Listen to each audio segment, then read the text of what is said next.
తొందర ఏం లేదు, అన్నిటికీ మూల్యం చెల్లించుకునే సమయం వస్తుందని మాజీ మంత్రి అంబటి అన్నారు. శుక్రవారం ఆయన మీడియాతో మాట్లాడుతూ పర్మిషన్ తీసుకుని నల్లపాడు వెంకటేశ్వర స్వామి గుడికి వెళ్లాను. టీడీపీ నేతలు కర్రలు రాడ్లు తీసుకుని నాకు కారు మీదికి వచ్చారు. టీడీపీ నేతలు కట్టిన ఫ్లెక్సీలు చించలేదు. టీడీపీ నేతలు ఇలా చేస్తే పోలీసులు ఏం చేస్తున్నారంటూ ఆయన ప్రశ్నించారు. చేసుకుందామనేటువంటి ఉద్దేశంతో నేను రాజమండ్రిలో రిలీజ్ అయిన తర్వాత కొన్ని విషయాలు మాత్రమే మాట్లాడి ఈ సంఘటనా స్థలంలోనే అన్ని విషయాలను మాట్లాడనే ఉద్దేశంతో మొన్న నుంచి ఈ రోజుకి వాయిదా వేసుకున్నాను. ఏం జరిగింది? నేను తెలుగుదేశం పార్టీ వారు ఒక ఫ్లెక్సీ కట్టారు, మీ అందరూ చూశారు. ఆ ఫ్లెక్సీ దగ్గరికి వెళ్ళి ఇలా ఫ్లెక్సీ కట్టడం తప్పు, మంచి సాంప్రదాయం కాదు, ఈ ఫ్లెక్సీని మీరు తీసేయండి, తీసేయకపోతే నేను తీసేస్తాను అని ఫ్లెక్సీ దగ్గరికి వెళ్ళి మీడియా మిత్రులందరినీ పిలిచి చెప్పాను. ఇది చెడు సాంప్రదాయమా? అప్పుడు ఎవరు లేరు. నేను చించేస్తే అడిగేవాడు లేడు.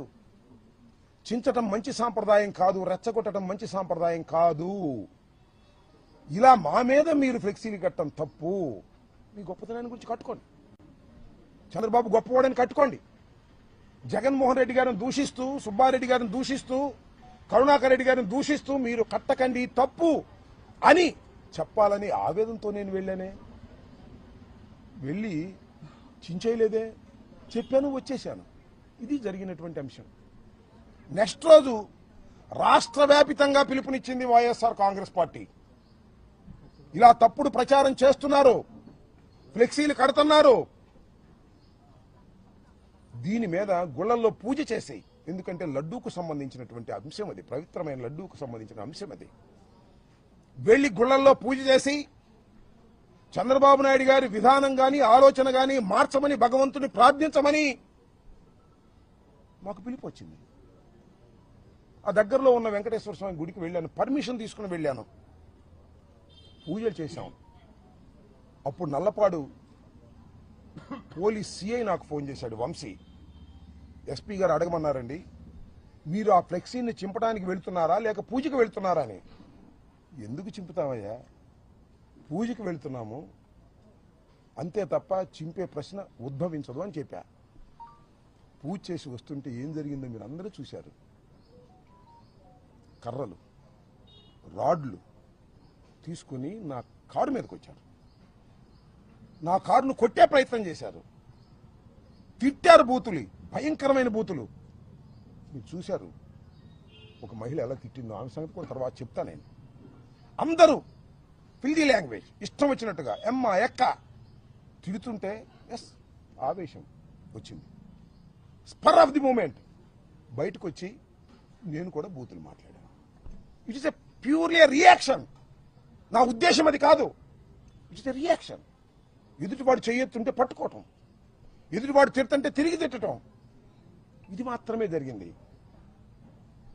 ఏం జరిగిందని తర్వాత వాళ్ళు తిట్టారు, నా కారు మీద కొట్టారు, నేను తిరిగి తిట్టాను, ఇంటికి వచ్చేసాను. ఆలోచించాను, 1-2 సార్లు ఎందుకు నా తొందరపడ్డాను. నా అంతరాత్మ ఒప్పుకోలేదు, నా అంతరాత్మ బాధపడింది. వెంటనే వాలంటరీగా వచ్చి మీ అందరి సమక్షంలో 4:20 నిమిషాలకో 4:30కో మళ్ళా ప్రెస్ మీట్ అరేంజ్ చేసి, నేను చంద్రబాబు నాయుడు గారిని ఉద్దేశించి తిట్టలేదు, ఆ స్పెర్ ఆఫ్ ది మూమెంట్ లో ఒక చిన్న ఆవేశంలో వాళ్ళు తిడుతున్నారనేటువంటి ఉద్దేశంతో నేను ప్రతిస్పందించి తిట్టాను. అయినా తప్పే అది. నేను ఈ వయసులో ఇంత సీనియర్ అయ్యుండి తిట్టి ఉండవలసింది కాదు అని పశ్చాత్తాపడ్డాను. పడ్డానా పడలేదా? పశ్చాత్తాపడితే చెప్తారుగా చాలామంది, పశ్చాత్తాపానికి మించిన ప్రాయచిత్తం లేదని నేను పశ్చాత్తాపడ్డాను. ఏం జరిగిందండి తర్వాత?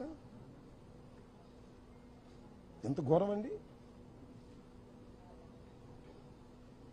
నా ఇంటి మీదకి వచ్చారండి, ఎంతమంది వచ్చారండి, ఎంతసేపు ఉన్నారండి? 5ంటికి వచ్చారు. ఇది 4:20కి నా సమావేశం జరిగితే మీరందరూ ఉన్నారు, మీడియా అంతా ఉంది, ఎవరు వెళ్ళలేదు. 5ంటికి వచ్చారు. ఎప్పుడు దాకా ఉన్నారండి? రాత్రి 12 దాటేంతవరకే ఉన్నారు. ఇక్కడే బ్యాచ్లుగా వస్తున్నారు. పెదకూరపాడు వాళ్ళు వస్తారు, వినుకొండ వాళ్ళు వస్తారు, సత్తెనపల్లి వాళ్ళు వస్తారు, భాష్యం స్టూడెంట్స్ వస్తారు, విధ్వంసం చేస్తారు. గదిలో ఉన్నాను, 10-20 నిమిషాలు తీసుకెళ్లారు. నా ఇంటి మీద నా పిల్లలు ఉన్నారు, నా మనవాళ్ళు ఉన్నారు, తరిమారు, పగలగొట్టారు. పోలీసులు లేరా? అందరు పోలీసులు ఉన్నారుగా. ఆపే ప్రయత్నం చేశారా? 1 గంట కాదు, 2 గంటలు కాదు, ఇంతకుముందు కూడా దాడులు చూసాం. వస్తారు, స్పరావధి కొట్టప్పుడు కొడతారు, పారిపోతారు. అలా కాదు ఇది, అలా కానే కాదు ఇది. 7 గంటల సేపు కరాళ నృత్యం చేశారు ఇక్కడ. ఎవరి మద్దతుతో చేశారు? ఇక్కడ పోలీసుల మద్దతుతో చేశారు. రక్షించవలసిన వాళ్ళు పోలీసులు, హింసాత్మక సంఘటనలు చేస్తున్న వాళ్ళు తెలుగుదేశం గూండాలు. పోలీసు గూండాలు ఏకమైపోయారే, ఎక్కడ చూశారా? ఇప్పుడన్నా విన్నారా? పోలీసులు గూండాలు ఏకమైపోయి అతి దారుణంగా పగలగొట్టే కార్యక్రమం చేశారు, కొట్టే కార్యక్రమం చేశారు.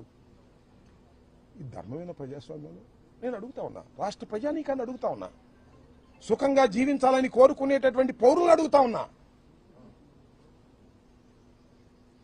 సీఐలు పర్యవేక్షణ, ఎందుకంటే ఇక్కడికి వచ్చిన వాళ్ళ మీద మళ్ళీ ఎదురుదాడి చేస్తారేమో వైఎస్ఆర్ కాంగ్రెస్ పార్టీ వాళ్ళని.